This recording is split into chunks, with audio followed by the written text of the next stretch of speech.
Situações incríveis, já não estou de ligação, não é? Aqui há alguns países também com o componente têxtil.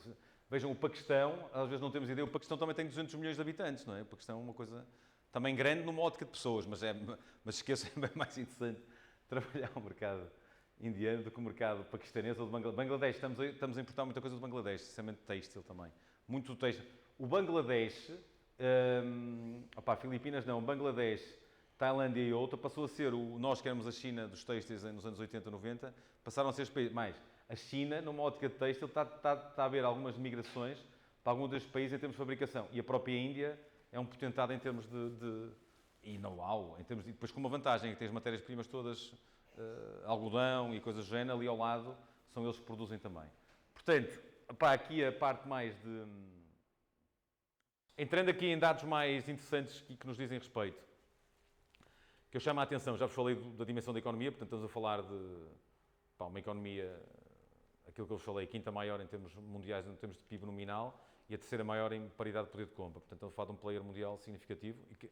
Significativo, eu digo-vos, para não vos estar aqui a dizer as neiras, se nós estivermos juntos daqui a 20 ou 30 anos, a Índia, muito provavelmente, vai ser o maior player mundial numa ótica de dimensão económica. Portanto, agarrem-se um bocadinho a isto. Portanto, acho que esse posicionamento, ou saber isto, não sou eu que diga, as coisas que eu vou lendo e de pessoas especializadas nesta área, numa ótica do que é que vai ser isto amanhã em termos de projeção. Isto são as taxas de crescimento, não é? São incríveis, mas como eu vos disse, aqui em 2016 isto teve aqui um impacto. Isto foi aquela parte que eu vos falei, da taxação e da desmonetização, que quase que... se eles não tivessem feito aquilo, claro que a informalidade e a receita fiscal também era outra, mas isto teve um impacto significativo nas taxas quer dizer, continua a ser anormal, mas teve um impacto significativo nas taxas de crescimento.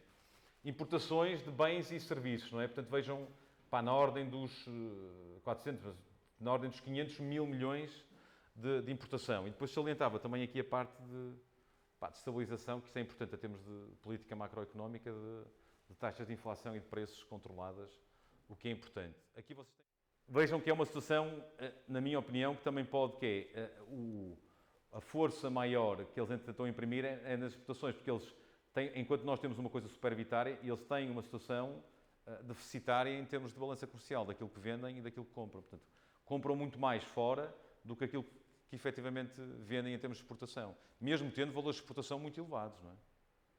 Portanto, tem uma situação deficitária. Agora, vejam, e é aqui que numa ótica de importador, estão a ver aquela seleção de mercados que eu vos falei, numa ótica de peso de importação, para vocês terem uma ideia, que é como importador, estamos a falar dos 10 principais importadores mundiais. Não é? Daqui está 14º. Depois tem a ver com os valores, mas pronto. Mas anda ali nos 10 principais importadores em termos mundiais. Portanto, em 190 economias, está no top 10, não é? De potenciais... Agora, convém saber o que é que compra, não é? Isso é outro assunto. Aqui vocês ficam com uma ideia dos principais produtos. Aqui está...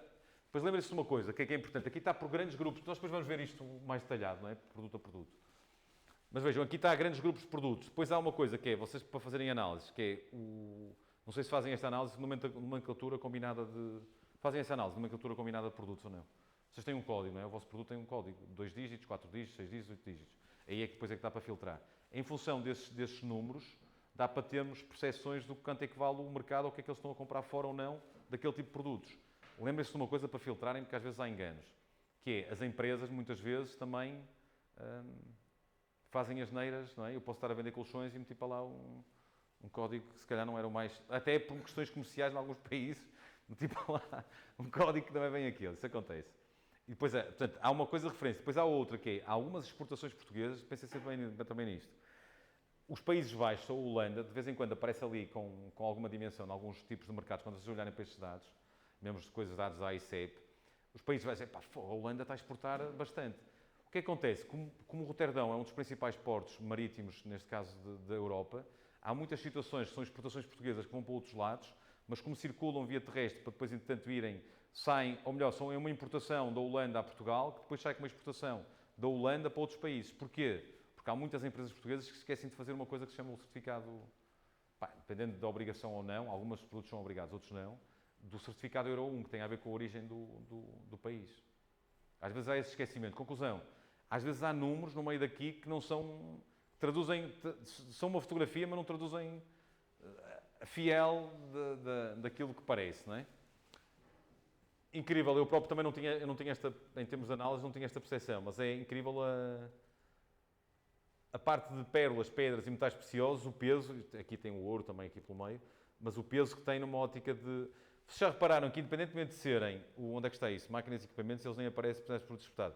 Vocês vejam, independentemente do peso, estão a ver, do peso que tem a parte agrícola, portanto, grande parte, eles são os maiores produtores, mas não tem, vejam, é o próprio consumo, é o próprio mercado interno que é tão grande que come parte dessa mesma produção agrícola, porque a produção agrícola nem aparece aqui.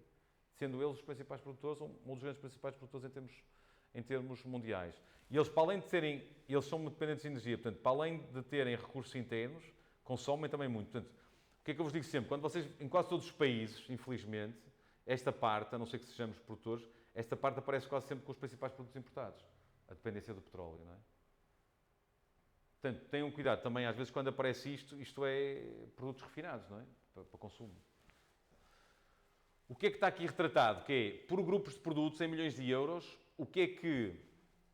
E são grandes grupos, não é? O que é que nós, isto é o que é que nós, portugueses, estamos a exportar aqui em 2013 e em 2017, para ver como é que isto está a mudar. Depois, entretanto, se vocês quiserem, se nos pedirem depois, podemos ver o acompanhamento de 2012, 2014, 2015, para terem uma ideia mais perceptível de como é que as coisas estão a mudar. Por exemplo, a parte toda do mótica, não é? E entra aqui. Muita parte entra aqui. Depois pode entrar uma parte na parte de engenharia, de projeto, de serviço, não tanto de produto, não é? Vocês fazem essa medição Não. Ok. Pronto, mas qual é o grande problema? É que aqui entra tudo. Entra desde a coisa muito pesada até à coisa eletrónica ou mais... Não é? A eletrónica entram aqui com outro tipo de produtos. Mas estão a ver alguma coisa que vos chama aqui a atenção? Em termos de crescimento, a parte dos químicos tem peso e tem dimensão. A parte de máquinas e aparelhos, portanto, uma metalomecânica também tem alguma dimensão. Uma que me chamou a atenção foi aqui a parte de madeira e cortiça. Portanto, está muito relacionada com a parte de cortiça. Depois é perceber isto minuciosamente. Pode haver um pico, numa zona qualquer, uma exportação que se deu de cortiça, não é? Por alguma razão, em algum mercado. Eu acho interessante, e é desta análise que eu gostava de fazer aqui um bocadinho convosco, para vermos um bocadinho em termos que altera um bocadinho os números. Que é, nós não temos... Isto é interessante, nós não temos crescido, mas esta sustentabilidade é interessante de olharmos. Nós não temos crescido numa ótica de valor da exportação, mas numa ótica de operadores portugueses temos crescido. Isto são operadores formais, não é? Portanto, há mais pessoas a trabalhar ainda, não é por aqui pelos papéis. Portanto, é interessante vermos que há quase mais 100 e poucas empresas nestes últimos 4, 5 anos que estão a trabalhar o mercado. Isto acontece porquê? Vejam, é engraçado, por acaso isto é uma coisa, em muitos mercados isto não existe, mas no mercado indiano, o INE, isto é o INE, meio dados também mais bonitos da AICEP. Vocês o que é que chegam aqui? Isto é tipo, distribuição do número de empresas de valor exportado para a Índia por classe e valor. O que é que nós chegamos à conclusão? Que é, tipo, 60% das empresas, pequenas exportações, tipo 60% das empresas, menos de 100 mil euros. Mas só têm 7,2% daquilo que exportam. E depois vocês chegam à conclusão que estão a ver? Que há 3,8% das empresas, isto tem a ver com as EFASECs, não é? Que vendem transformadores não sei do que para PPI, de 3 milhões, 4 milhões, 5 milhões. 3,8% das empresas têm 60% das vendas. É importante ver um bocadinho isto em termos de análise, não é? Depois ainda há aqui